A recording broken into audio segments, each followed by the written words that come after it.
स्वागत है आप सभी का एग्ज़ाम वॉरियर के यूट्यूब चैनल पर। आज की वीडियो में काफ़ी ज़रूरी इन्फॉर्मेशन मैं आप सभी के साथ शेयर करने वाला हूं, जो कि जुड़ा हुआ है जब भी हमीरपुर बोर्ड में कोई नए फॉर्म फिल हो रहे होते हैं और फॉर्म फिल करने के दौरान अगर आप पर्सनल डिटेल गलत फिल कर लेते हो तो उसका क्या इम्पैक्ट रहता है, क्या आपका फॉर्म रिजेक्ट हो जाएगा या नहीं होगा। क्योंकि ये हाल ही में हुआ है, जैसे कि हमीरपुर बोर्ड के द्वारा बहुत से पदों पर भर्ती निकली थी। ऐसे में बीच में साइट चल रही थी, बीच में वो काम नहीं कर रही थी। तो जब साइट चल रही थी, कुछ अभ्यर्थियों ने जल्दबाजी में फॉर्म फिल किए और बहुत सी गलतियां उन्होंने की, जैसे कि पर्सनल डिटेल उन्होंने गलत फिल कर लिए। फॉर एग्जांपल एसआई का फॉर्म जो निकला है उसमें बहुत से अभ्यर्थियों ने पर्सनल डिटेल गलत फिल कर ली है। तो ऐसे में क्या इम्पैक्ट रहेगा उनके फॉर्म पर, और आपको मैं बताने वाला हूँ कौन सी ऐसी गलतियां हैं जिनसे फॉर्म आपके रिजेक्ट हो सकते हैं, कौन सी गलतियां हैं जिसे आप सुधार सकते हो और कहां पर आप अपनी गलतियों को सुधार सकते हो, ये भी आपको इस वीडियो में मैं बताने वाला हूं। जैसे कि कुछ अभ्यर्थियों ने अपने सेंटर गलत फिल कर लिए, वो कहां से ठीक होते हैं, कैसे ठीक होते हैं, इन सब चीज़ों के बारे में आज हम बात करने वाले हैं। सबसे पहले आपको मैं बता दूं उन गलतियों के बारे में। अगर आप वो गलती कर लेते हो फॉर्म फिल करने के दौरान, उससे आपका फॉर्म रिजेक्ट नहीं होता है। जैसे कि मान लो पर्सनल डिटेल में आपने पेरेंट्स के नाम में स्पेलिंग मिस्टेक कर ली, हालांकि आपके 10th प्लस 2 में जो पेरेंट्स का नाम है वो बिल्कुल सही है, लेकिन सिर्फ फॉर्म फिल करने के दौरान आपने जल्दबाजी में स्पेलिंग गलत कर ली, या फिर आपने अपने नाम के आगे कुछ स्पेलिंग एक्स्ट्रा लगा ली, या फिर कुछ गलती कर ली है, तो वो आप सुधार सकते हो। उसकी वजह से आपका फॉर्म रिजेक्ट नहीं हो सकता है। मान लो आपने अपने स्कूल का नाम गलत लिख लिया, एड्रेस गलत लिख लिया, या फिर जो आपने परसेंटेज है आपके पासिंग परसेंटेज, उसमें आपने कुछ गलतियां की है, उन सभी से आपका फॉर्म रिजेक्ट नहीं हो सकता है, क्योंकि उसे सुधारने का मौका मिलता है जब आप एग्जाम क्वालिफाई करोगे। जब डॉक्यूमेंटेशन होती है, हालांकि डॉक्यूमेंटेशन के नंबर अब नहीं है, लेकिन डॉक्यूमेंट्स तो चेक होते हैं। उस समय आपसे एक फॉर्म फिल करवाया जाता है, उसमें आपको अपनी डिटेल्स बिल्कुल सही फिल करनी होती है, तो उस समय आपको मौका मिलता है अपनी गलतियों को सुधारने का।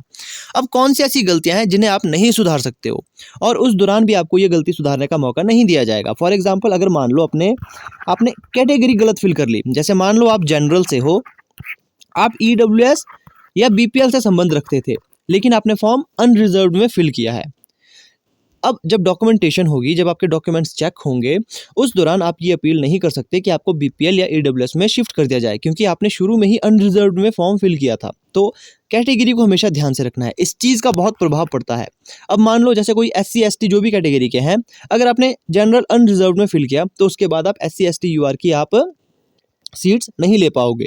तो कैटेगरी से प्रभाव पड़ता है, लेकिन इससे भी आपका फॉर्म कभी रिजेक्ट नहीं होता है। जैसे मान लो अगर आप जनरल बीपीएल में नहीं थे, लेकिन आपने गलती से फॉर्म फिल कर लिया, तो आपको अनरिजर्व्ड में शिफ्ट कर दिया जाता है। तो इस चीज़ का आपने ध्यान रखना है। कैटेगरी एक ऐसा कॉलम है जिसे आपने ध्यान से फिल करना है, जिसका प्रभाव पड़ता है, लेकिन इसकी वजह से आपको रिजेक्ट नहीं किया जा सकता है। रिजेक्ट किया जाएगा उन अभ्यर्थियों को, जैसे मान लो किसी ने ग्रेजुएशन नहीं की है और कोई ऐसा फॉर्म निकला है जिसमें ग्रेजुएशन ही मांगी गई हो और आपने ग्रेजुएशन वहाँ पर लिख लिया, तो उन अभ्यर्थियों को रिजेक्ट किया जाएगा जिनकी एसेंशियल जो क्वालिफिकेशन होती है वो पूरी नहीं होती है, उन्हें रिजेक्ट किया जाता है। अब आपको बता देते हैं, जैसे कुछ अभ्यर्थियों ने एग्जाम सेंटर अपने गलत फिल कर लिए। तो देखिए एग्जाम सेंटर, जैसे मान लो आप जो एग्जाम है वो कुल्लू में देना चाहते हो, लेकिन आपने गलती से क्या शिमला वहां पर लिख लिया है, तो ऐसे में एग्जाम सेंटर आपके चेंज हो जाते हैं। लेकिन अगर आप ऐसा कर रहे हो कि 2 हफ्ते बाद आपके एग्जाम है और अब आप अपील करते हो एग्जाम सेंटर चेंज करने की, तो वो काफ़ी मुश्किल है। ऐसे में आपका एग्जाम सेंटर चेंज नहीं होता है। आप अपना एग्जाम सेंटर चेंज करोगे, जैसे मान लो एग्जाम को 1-2 महीने बचे हैं, उस दौरान आप अपना एग्जाम सेंटर चेंज कर सकते हो। सिंपली आपको एप्लीकेशन लिखनी होती है हमीरपुर बोर्ड के चेयरमैन को। इसमें आप डिटेल में आप फॉर्मेट के बारे में पूछ सकते हो कि एप्लीकेशन का फॉर्मेट किस प्रकार से रखना होगा। आप हमीरपुर बोर्ड कॉल कर सकते हो, वहाँ से आप आसानी से एक फॉर्मेट आप पता कर सकते हो एप्लीकेशन का कि आपको लिखना क्या होगा, जिस वजह से आपका जो है वो एग्जाम सेंटर चेंज हो जाता है। आपको वैलिड रीज़न भी देना होगा कि क्यों आप एग्जाम सेंटर अपना चेंज कर रहे हो। तो ये कुछ एक अपडेट थी जो मैं आपको देना चाहता था, क्योंकि हाल ही में हमीरपुर बोर्ड के द्वारा बहुत से पद निकले थे। ऐसे में जो मेन पद निकला था, जो ज़्यादातर विद्यार्थियों द्वारा भरा गया, वो एसआई का था। अब बीच में साइट चल रही थी, बीच में नहीं चल रही थी। तो जब साइट चल रही थी, हड़बड़ी में बहुत से अभ्यर्थियों ने डिटेल्स अपनी गलत फिल कर ली। फिर बहुत से मैसेज मुझे आ रहे थे, तो मैंने बेहतर समझा क्यों ना वीडियो बनाकर आप सभी को बता दिया जाए कि अगर आप गलती कर लेते हो, सुधारने का मौका मिलता है। कौन सी गलतियाँ? अगर आप स्पेलिंग मिस्टेक कर लेते हो, जो अगर नॉर्मल सी स्पेलिंग मिस्टेक आप कर लेते हो, उसको सुधारने का मौका आपको दे दिया जाता है डॉक्यूमेंटेशन के दौरान। हालांकि अगर आपने कैटेगरी में गलत फिल किया है तो उसे आप सुधार नहीं सकते हो। जो कैटेगरी आपने सेलेक्ट की है वही आपकी एंड तक रहती है। एग्जाम सेंटर भी चेंज हो सकते हैं। तो ये कुछ एक डिटेल थी जो आपको देनी थी। आई होप आपको वीडियो अच्छी लगी होगी। एक बात मैं आपको फिर से कहना चाहूँगा, अभी तक मुझे मैसेज आते हैं कि सर मैंने 4 बार फीस पे कर ली, या फिर मैंने 2 बार की, मैंने 3 बार फीस की पे की है, लेकिन अभी भी फ़ी नॉट रिसीव्ड लिखा आ रहा है। देखिए, मैंने आपको बताया है कि अगर आप फीस पे करना चाहते हो, जो सबसे बेहतर समय है वो है रात का या सुबह का। रात का मतलब 11 बजे के बाद का, सुबह का मतलब आपके 6 बजे से पहले का। कभी भी आप इसमें फ़ीस पे कर सकते हो। इस समय क्या होता है कि ट्रैफ़िक कम होता है और आसानी से जो आप करना चाहते हो वो हो जाता है ना? फ़ीस आप पे करना चाहते हो या फॉर्म फिल करना चाहते हो, वो आसानी से हो जाता है। बाकी जब भी आप फॉर्म फिल करते हो, कोशिश करो सबसे पहले फॉर्म फिल करने की। अगर आप बीच में या फिर एंड में फॉर्म फिल करने वाले हो, तो ऐसे में आपका फॉर्म फिल करने में बहुत सी दिक्कतें आती है।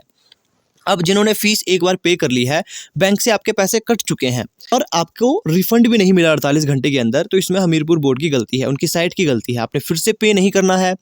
आपने ट्रांजैक्शन आईडी का हमेशा स्क्रीनशॉट लेकर रखना है, क्योंकि अगर मान लो कई बार आपकी फ़ीस पे वहाँ पर नॉट रिसीव्ड ही आता है, हालाँकि आपके बैंक से काटी जा चुकी है, लेकिन फिर भी फ़ी नॉट रिसीव्ड लिखा आता है।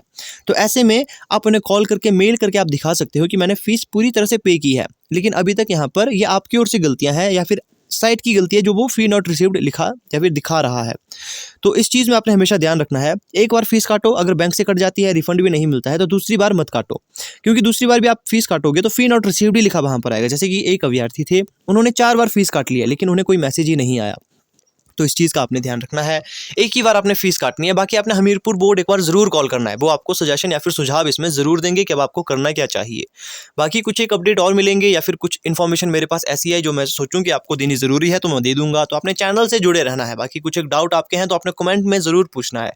मैं उसे सुलझाने की कोशिश ज़रूर करूँगा। तो मिलते हैं आपसे नेक्स्ट वीडियो में।